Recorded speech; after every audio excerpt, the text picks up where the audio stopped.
15 ছেপ্টেম্বৰত নতুন দিল্লীত অসমৰ 5টাকৈ আদিবাসী বিদ্ৰোহী গোটৰ সৈতে শান্তি চুক্তি স্বাক্ষৰিত হ'ল। অৱশ্যে ইয়াৰে 3টা গোটৰ পৰা বিচ্ছিন্ন হৈ নতুনকৈ সৃষ্টি হোৱা গোটৰ সৈতেও শান্তি চুক্তি স্বাক্ষৰিত হ'ল। অৰ্থাৎ অসমৰ উগ্ৰবাদী সমস্যাৰ আন এক বৃহৎ সমস্যা সম্পূৰ্ণ সমাধানত মোহৰ লাগিল। কেন্দ্ৰীয় গৃহমন্ত্ৰী অমিত শ্বাহ আৰু অসমৰ মুখ্যমন্ত্ৰী ডক্টৰ হিমন্ত বিশ্ব শৰ্মাৰ উপস্থিতিত স্বাক্ষৰিত হ'ল এই শান্তি চুক্তি। অসমৰ কাৰ্বি উগ্ৰবাদী সমস্যা সমাধান হ'ল, বড়ো শান্তি চুক্তি স্বাক্ষৰিত হ'ল, আদিবাসী শান্তি চুক্তিও স্বাক্ষৰিত হ'ল। কিন্তু আলফাৰ সৈতে আলোচনা কেতিয়া? কালি গৃহমন্ত্ৰী অমিত শ্বাহে শান্তি চুক্তি স্বাক্ষৰ কৰি প্ৰদান কৰা ভাষণত কি ক'লে এবাৰ শুনাই লৈছোঁ। हमने तय किया है कि 2024 के पहले राज्यों के बीच में सीमा का विवाद हो, चाहे कि सारे सशस्त्र ग्रुपों की बात हो, हम हर विवाद को समाप्त करना चाहते हैं। एक और असम की और उत्तर पूर्व की संस्कृति का संरक्षण और संवर्धन करना, सारे विवादों को समाप्त कर सारे सशस्त्र गुटों के साथ समझौता कर पुनर्वसन करना, और तीसरा विकास की गति देकर उत्तर पूर्व को देश के बाकी के हिस्सों के अनुरूप विकसित बनाना। ये 3 मोर्चों पर हमने काम चालू किया और विगत 3 साल में ढेर सारे समझौते भारत सरकार, असम सरकार, अन्य सरकारों ने आपस में भी मिलकर किए हैं। भारत सरकार, असम सरकार और सशस्त्र गुटों के बीच में भी। গৃহমন্ত্ৰী অমিত শ্বাহৰ এই ভাষণত অসম তথা উত্তৰ পূৰ্বৰ বিভিন্ন সমস্যা সমাধানৰ বিষয়ে স্থান পালে। কেৱল স্থান নাপালে আলফা বিষয়টোৱে। শ্বাহৰ ভাষণত আনকি উত্তৰ পূৰ্বাঞ্চলত প্ৰযোজ্য হৈ থকা আপস্ফাইও স্থান পালে, কেৱল নাপালে আলফা সমস্যাই। পৰজপন্থী আৰু আলোচনাপন্থী আলফাই ইতিমধ্যে যুদ্ধবিৰতি ঘোষণা কৰি স্থিতাৱস্থা বাহাল ৰাখিছে। চলিত বৰ্ষতেই স্বাক্ষৰিত হ'ব আলফা ভাৰত চৰকাৰৰ শান্তি চুক্তি বুলি 1991 চনৰ হিতেশ্বৰ শইকীয়া চৰকাৰৰ সময়ৰ পৰাই গুণাগথা চলিয়েই আছে যদিও শান্তি চুক্তি বা শান্তি আলোচনা কাৰ্যত সিদ্ধি হোৱাগৈ নাই। 2018 চনত মধ্যস্থতাকাৰী AB মাথুৰৰ উপস্থিতিত আলফাৰ এক 8জনীয়া এটা দলৰ আলোচনা হৈছিল যদিও সেয়াও ফলৱতী নহ'ল, কিয়নো আলফাৰ মুখ্য সেনাধ্যক্ষ পৰেশ বৰুৱা এতিয়াও নাচুৰবান্দা। ইফালে 2021 চনত মুখ্যমন্ত্ৰীৰ দায়িত্ব গ্ৰহণ কৰিয়েই মুখ্যমন্ত্ৰী ডক্টৰ হিমন্ত বিশ্ব শৰ্মাই আলফাৰ সৈতে আলোচনাৰ এক যোগাত্মক বাট মুকলি কৰাৰ পোষকতা কৰিছিল যদিও সেয়াও কাৰ্যত সফল নহ'ল। ইয়াৰ পিছত চলিত বৰ্ষৰে জানুৱাৰী মাহত মুখ্যমন্ত্ৰীগৰাকীয়ে আলফা সন্দৰ্ভত পুনৰ কি কৈছিল শুনক। যোৱা 8 মাহত আপোনালোকে দেখিছে যে তেখেতেও দুবাৰকৈ যুদ্ধবিৰতি আগবঢ়াইছে আৰু 15 আগষ্টতো তেখেতে অসম বন্ধ দিয়া নাই। মই আশা কৰিম 26 জানুৱাৰীটো যাতে তেনেকুৱা ধৰণৰ কোনো বন্ধ আদি নহয়, মই তেখেতক আপোনালোকৰ জৰিয়তে আজি মই এপিল কৰিম। অসম চৰকাৰেও বহুত ডাঙৰ কোনো অপাৰেশ্যন আলফাৰ এগেইনষ্টত আমিও লঞ্চ কৰা নাই। ক'ৰবাত যদি কোনোবা ৰিক্ৰুটমেণ্টৰ কাৰণে গৈছে, আমিতো ল'ৰাটোক যাব দিব নোৱাৰোঁ, আমিতো ল'ৰাটোক আনিবই লাগিব। ক'ৰবাত যদি কোনোবাই কৈছে যে অমুক ব্যৱসায়ীয়ে 10 লাখ টকা দিব লাগিব, তাততো আমি বাধা দিব লাগিব। বাট আমিও মিনিমামখিনিহে কৰি আছোঁ। তাৰমানে দুইটা পক্ষৰ মাজত এটা পজিটিভ ক'ৰবাত নহয় ক'ৰবাত এটা মানসিকতাৰ সৃষ্টি হৈছে যে ঠিক আছে, আপোনালোকেও আগবাঢ়ক, আমিও আগবাঢ়োঁ, এখোজ এখোজকৈ আগুৱাব লাগিব, কিন্তু 100 খোজমান যাব লাগিব। আলফা স্বাধীনৰ লগত কিবা এটা কথা পতাৰ আগতে বা আগবাঢ়ি যোৱাৰ আগতে প্ৰটকৰ লগত আলোচনাটো শেষ হ'ব লাগে। বিকজ দুইটা একে সময়তে হেণ্ডেল কৰি থাকিলে নাগালেণ্ডত যিটো কমপ্লিকেশ্যন মাজে মাজে হয়, বহুত গ্ৰুপৰ লগত আলোচনা কৰাটো কঠিন হৈ যায়। সেইকাৰণে মই ভাৰত চৰকাৰক ইনফৰ্মেলি ৰিকুৱেষ্ট কৰিছোঁ যে আপোনালোকে প্ৰটক গ্ৰুপৰ লগত আলোচনাটো শেষ কৰি পেলাওক।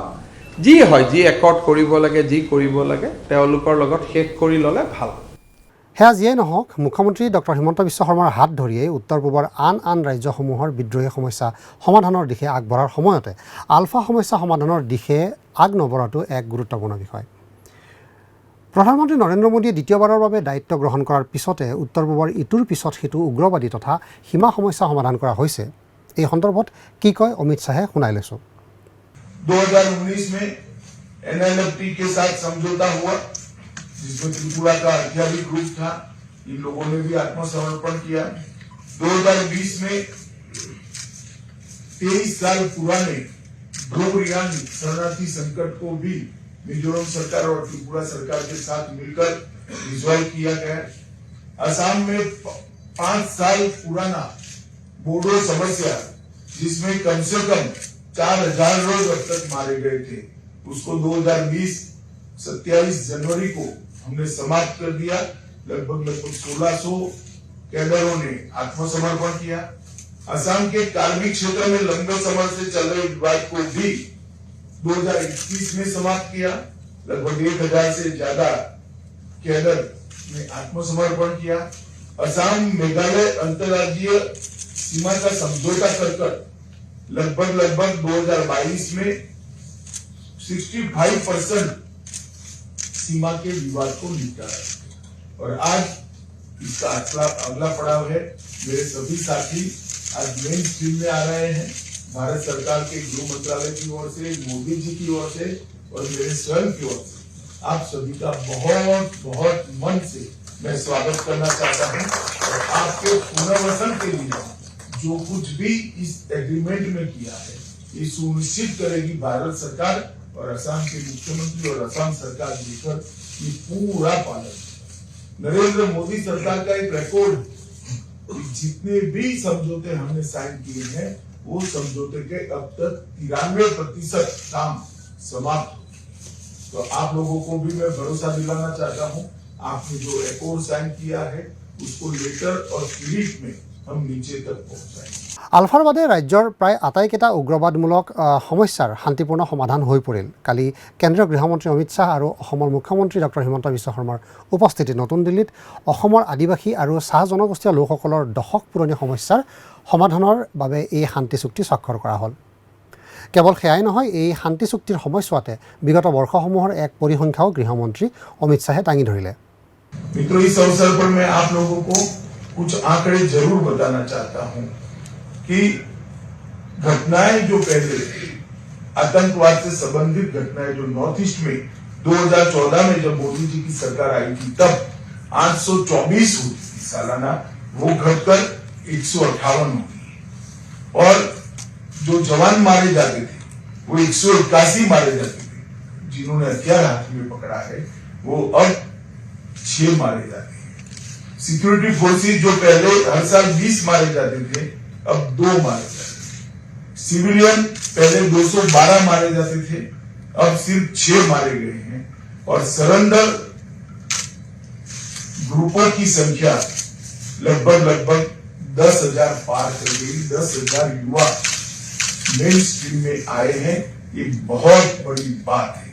और लगभग 7,000 से ज्यादा हथियारों को भी सरेंडर किया गया है। एक बहुत बड़ी उपलब्धि नॉर्थ ईस्ट के विकास के लिए। हम चाहते हैं कि उत्तर पूर्व का सबसे बड़ा राज्य असम ड्रग फ्री हो, टेररिज्म फ्री हो, डिस्प्यूट फ्री हो और संपूर्ण विकसित हो। इस दिशा में मोदी जी के नेतृत्व में भारत सरकार और भारत सरकार का गृह मंत्रालय दोनों পুৰজোৰ কোशिश के साथ काम में लगे हैं। শান্তি চুক্তিত স্বাক্ষৰ কৰা এই 8টা বিদ্ৰোহী সংগঠন ক্ৰমে বিৰছা কমাণ্ডো ফ'ৰ্চ BCF, আদিবাসী পিপলছ আৰ্মি APA, সদৌ আদিবাসী নেশ্যনেল লিবাৰেশ্যন আৰ্মি AAANLA, আদিবাসী cobra military of Assam ACMA আৰু সান্থালী টাইগাৰ ফ'ৰ্চ চমুকৈ STF। আন 3টা সংগঠন ক্ৰমে BCF, ANLA আৰু ACMAৰ পৰা বিচ্ছিন্ন হৈ যোৱা গোট।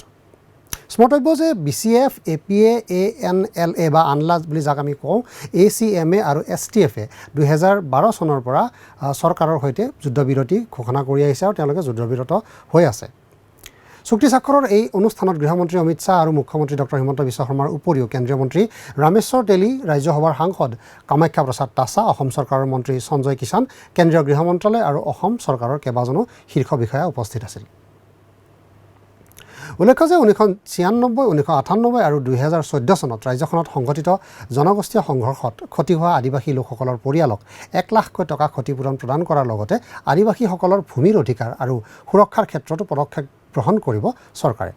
জনগোষ্ঠীটোৰ লোকসকলৰ উন্নয়নৰ বাবে ৰাজ্য চৰকাৰে এজন কেবিনেট মন্ত্ৰীৰ নেতৃত্বত এখন কমিটি গঠন কৰিব।